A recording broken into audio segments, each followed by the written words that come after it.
ওম নমঃ শিবায়। জয় বজরংবলীর জয়। মীন রাশির জাতকদের জন্য আজকের এই আলোচনা অত্যন্ত গুরুত্বপূর্ণ হতে চলেছে, কারণ বিগত 10-11 মাস ধরে যে মঙ্গলের নেগেটিভ প্রভাব আপনারা ফেস করে আসছেন নানান দিক দিয়ে, কারণ মঙ্গলের আপনার সপ্তমে উপস্থিত থেকে বিগত কয়েক মাসে আপনারা যে ফেস করেছেন, অর্থাৎ তার পরম শত্রু ঘরে মঙ্গলের উপস্থিতি যার কারণে আপনাদের দাম্পত্য বিবাহিত সম্পর্কে নানান রকমের সমস্যা, কেউ আর্থিক ঋণের মধ্যেও ডুবেছেন, কেউ আবার শত্রুর ঝামেলায় নানান দিক দিয়ে ফেসেছেন, কারো আর্থিক ক্ষেত্রে নানান রকমের অভাব অনটন খরচপাতি যেন দিন দিন বেড়েছে, কেউ কেউ সন্তান প্রাপ্তির ক্ষেত্রেও বেশ কিছু নেগেটিভিটির প্রভাব, সন্তান প্রাপ্তির ক্ষেত্রে নানান সমস্যা কিন্তু ফেস করেছেন। এবারে যেটা ঘটনা ঘটতে চলেছে কি, মঙ্গল আজকে 10-11 মাস পরে কিন্তু একটা রিলিফ পজিশনে আছে, অর্থাৎ একটা ভালো, যথেষ্ট ভালো পরিমাণে জায়গায় কিন্তু উপস্থিত হচ্ছে। এক্ষেত্রে অত্যন্ত প্রথমত যেটা গুরুত্বপূর্ণ রেজাল্ট আসছে কি, তার সমগ্রহ অর্থাৎ নক্ষত্র নামিত্র এর ঘরে উপস্থিত। দ্বিতীয়ত হচ্ছে বায়ুতত্ত্বের রাশিতে উপস্থিত, আর মঙ্গল হচ্ছে নিজের অগ্নিতত্ত্বের রাশি। তো এই বায়ুতত্ত্ব অগ্নিতত্ত্ব একসাথে মিলে কিন্তু আরও বেশি আগুনকে জ্বলতে সাহায্য করে। তো সেক্ষেত্রে মঙ্গলের প্রভাব এখানে কিন্তু অনেক বেশি পজিটিভ এবং ভালো ফল আপনাদের জন্য দিতে চলেছে। এতদিন ধরে মঙ্গল যেটা চেয়েও পারেনি, এবার কিন্তু সেটা আপনাদেরকে দেবেই দেবে। তো মীন রাশির জন্য মঙ্গলের এই পরিবর্তন ঠিক কেমন হবে, কোন জায়গায় আপনাদের জন্য কি পরিবর্তন হতে চলেছে, সেই সবটা ডিটেলস এক এক করে আলোচনা করব। তাই ভিডিও সম্পূর্ণ দেখবেন, না কেটে না স্কিপ করে। তো যেটা অত্যন্ত গুরুত্বপূর্ণ প্রভাব লক্ষ্য করা যাচ্ছে। তো আপনি যদি অবশ্যই মীন রাশির জাতক জাতিকা হয়েছেন, ভিডিওতে সর্বপ্রথমত লাইক করে দিন, কমেন্ট করবেন ওম নমঃ শিবায় অথবা জয় বজরংবলীর জয় লিখে অবশ্যই কমেন্ট করবেন। আপনার রাশি সাপেক্ষে ঠিক সপ্তম ঘর থেকে বেরিয়ে অষ্টমে উপস্থিত হবে মঙ্গলদেব। তবে একটাই কথা শুরুতেই বলবো, অষ্টমে মঙ্গলের উপস্থিতি খুব যে খারাপ এমনটা কিন্তু নয়। এখানে কিন্তু আপনাদেরকে বেশ কিছু জায়গায় পরিবর্তন দেবে। তবে একটা বিষয় অবশ্যই মাথায় রাখুন, যে কি জন্মছকে যদি আপনার মঙ্গল খারাপ হয় তাহলে আপনাকে একটুখানি সতর্ক থাকা জরুরি রয়েছে। তো কোন কোন ক্ষেত্রে কেমন কি পরিবর্তন হবে সবটা আলোচনা করছি, আপনারা কি উপাচার ফলো করবেন সবটা ডিটেলসে আলোচনা করে দিচ্ছি। প্রথমত যে পরিবর্তনটা আপনি লক্ষ্য করবেন সেটা হচ্ছে, আপনার অনেক দিন ধরে যে বাধাপ্রাপ্ত হওয়া কাজগুলো আটকে রয়েছিল, এবার কিন্তু সেই বাধাপ্রাপ্ত হওয়া কাজ থেকে আপনার কিন্তু মুক্তি হবে। অর্থাৎ কাজের জায়গা থেকে একটা বাধা থেকে বেরিয়ে আসার সম্ভাবনা, বা আপনার আইনগত জটিলতা কোনো সমস্যা ছিল সেখান থেকে বেরিয়ে আসার সুযোগ। কেউ কেউ আবার যদি কোনো পারিপার্শ্বিক সমস্যা, কোনো জটিলতা তৈরি হয়েছিল, তো সেখান থেকে বেরিয়ে আসার সম্ভাবনা খুব ভালো থাকবে। তবে একটা বিষয়, যদি আপনার জন্মছকে নেগেটিভ প্রভাব রয়েছে তাহলে আপনাকে বলবো আপনি এই আইনগত জটিলতায় খুব বেশি জড়ানো থেকে বিরত থাকবেন। যদি আপনার অলরেডি এগুলো ধরনের কোনো সমস্যা চলছে সেখান থেকে আপনাকে দূরে থাকতে হবে। আর হচ্ছে কি, আপনার শত্রুর ঝামেলা যেটা রয়েছে ওইটাখানে আপনাকে একটুখানি সতর্ক থাকতে হবে। দ্যাটস ইট, বেশি চিন্তার কোনো কারণ নেই। মঙ্গলের এখানে পজিটিভ পরিবর্তন, মঙ্গল এনার্জেটিক গ্রহ, মঙ্গল পাওয়ারফুল একটি প্ল্যানেট, তো সেখানে শত্রুর ঝামেলা মিটে যাবে। আর আপনাকে এক্সট্রা সতর্কতা বলতে বলবো, আপনি রাস্তাঘাটে যখনই চলবেন একটু দেখে শুনেই চলবেন। ছোটোখাটো আঘাত চোট এইগুলো আপনাকে সমস্যা দিতে পারে বা আপনাকে কিছুটা ফেস করতে হতে পারে, তাই এই জায়গাটাকে আপনাকে ধ্যান রাখতে হবে। এর পরবর্তী একটা গুরুত্বপূর্ণ প্রভাব লক্ষ্য করা যাচ্ছে, সেটা হচ্ছে আপনারা যারা অনলাইন যে সমস্ত কাজকর্মগুলো আপনারা বহুদিন ধরে করে আসছেন কিন্তু কাজে তেমন কিছু পরিবর্তন বা উন্নতি লক্ষ্য করতে পারেননি, তো সেইখানে কিন্তু আপনাদের একটা ভালো পরিবর্তনের আশা রাখতে পারেন। সেখানে কিন্তু আপনাদের উন্নতি থাকবে, হঠাৎ প্রাপ্তিস্বরূপ আপনাদের ভালো উন্নতির যোগাযোগ লক্ষ্য করা যাবে।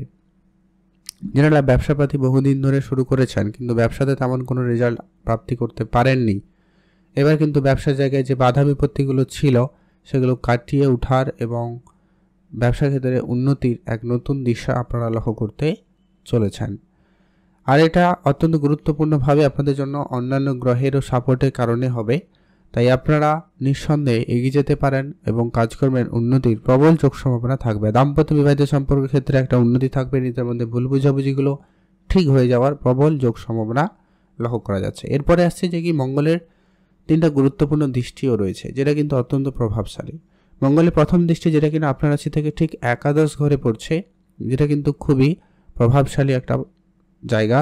একাদশ ঘর হচ্ছে লাভের ঘর, আপনার ইনকামের ঘর, আর সেখানে মঙ্গলের উচ্চ অবস্থায় থাকে, আর মঙ্গলের দৃষ্টি যখন সেখানে পড়ছে নিশ্চিতভাবে বলা যায় আপনার কোনো বড় লাভ হওয়ার সম্ভাবনা লক্ষ্য করা যাবে। আপনার কোনো কাজের টাকা পয়সা আটকে ছিল ওটা পেয়ে যাবেন, কোনো কাজ হওয়ার কথা ছিল কিন্তু কাজটা হচ্ছিল না ওইখানে কিন্তু কাজ নতুন করে হওয়ার সম্ভাবনা থাকবে। সামাজিক ক্ষেত্রে সোসাইটির জায়গায় আপনার ভালো সুনাম বাড়বে এবং কর্মক্ষেত্রে একটা আপনার ইচ্ছানুসারও কিছু কাজ সম্পূর্ণ হতে পারে এবং আপনার মনের অনেক দিনের ইচ্ছা পূরণ কিন্তু হবে। আর মঙ্গল এই অষ্টম ঘরে উপস্থিত থেকে যখন নিজের রাশিতে দেখবে, অর্থাৎ মঙ্গলের সপ্তম দৃষ্টি নিজের রাশিতেই পড়ছে, অর্থাৎ অর্থের ঘরে, অর্থাৎ নিজের ঘরে যখন দৃষ্টি রাখে তো সেক্ষেত্রে কিন্তু অত্যন্ত পজিটিভ রেজাল্ট কিন্তু পেয়ে থাকেন। তো সেই সুবাদে আপনার মঙ্গলের এই প্রথম ঘরে দৃষ্টি, যেটা কিন্তু আপনার আর্থিক ক্ষেত্রে একটা বড় এবং আচমকা পরিবর্তন আনবেই। তবে এখানে একটাই বিষয় বলবো, সতর্ক থাকার কথা, যে কি জন্মছকে যদি আপনার মঙ্গল সাপোর্টিভ না হয় তাহলে বলবো আর্থিক ক্ষেত্রে হঠাৎ করে কিছু লোকসানের মুখেও পড়তে পারেন। তাই সেই জায়গাটাকে আপনাকে ধ্যান রেখে চলতে হবে। That's it. আর এমন কোনো চিন্তার কোনো বিষয় নেই, আপনাদের জন্য অবশ্যই এর পরিবর্তন আসবে। আর্থিক ক্ষেত্রে সুফল পাওয়ার আশা রাখতে পারেন। আর্থিক জায়গায় আপনাদের জন্য কিন্তু সফলতা দিক লক্ষ্য করা যাবে এবং আপনার অর্থ সঞ্চয় ভাগ্য খুব ভালো হতে চলেছে এবং অর্থ সঞ্চয় আপনার জন্য খুব ভালো হবেও। আত্মীয় স্বজন, পরিবার পরিজন এই জায়গায় কিন্তু আপনার সুফল থাকবে। সেখান থেকে আপনারা একটা তাদের সাথে সম্বন্ধ ঠিকঠাক হওয়ার একটা আশা রাখতে পারেন। সেক্ষেত্রে দিনকাল ভালো যাবে। এর পরবর্তী যেটা অত্যন্ত গুরুত্বপূর্ণ প্রভাব লক্ষ্য করা যাচ্ছে সেটা হচ্ছে আপনারা সাহস এবং কনফিডেন্সের বৃদ্ধি পাবে। আপনার পরাক্রমের ঘরে মঙ্গলের দৃষ্টি থাকবে, অর্থাৎ মঙ্গল নিজেই যেই গ্রহের কারক বলতে গেলে, মানে যে গ্রহের অ্যাট্রিবিউশন যেগুলো মঙ্গলের মধ্যে রয়েছে সেইটার ঘরে যখন মঙ্গল দৃষ্টি থাকবে, অর্থাৎ মঙ্গলের এনার্জি পজিটিভ থাকবে এবং ফল আপনি পজিটিভ পাবেন। আপনার ছোট ভাই বোনদের সাথে যে সম্পর্ক জায়গাটা খারাপ ছিল সেটা ঠিকঠাক হবে এবং উন্নতি হবে। সেখানে কিন্তু আপনাদের অবশ্যই সুফল প্রাপ্তি করতে পারবেন। আপনারা সোশ্যাল মিডিয়ায় যারা কাজ করছে না তাদের জন্য সময়কাল ভালো থাকবে। কোনো কন্ট্রাক্ট, কোনো ডিল ফাইনাল হওয়ার কথা রয়েছে বা আপনারা ডিল ফাইনাল করতে চলেছেন, তো সেই সমস্ত জায়গায় কিন্তু আপনার রেজাল্ট আপনার মন গড়া, মানে মনের মতো করে হওয়ার সম্ভাবনা থাকবে। সেই সঙ্গে সঙ্গে অত্যন্ত যেটা গুরুত্বপূর্ণ প্রভাব থাকবে, আপনারা বেশ শর্ট ট্রাভেল কিছু করতে চলেছেন। আপনাদের কাজের জন্য হোক, ব্যবসাপাতির জন্য হোক, আপনাকে একটু অনেক বেশি দৌড়ঝাঁপ করতে হবে।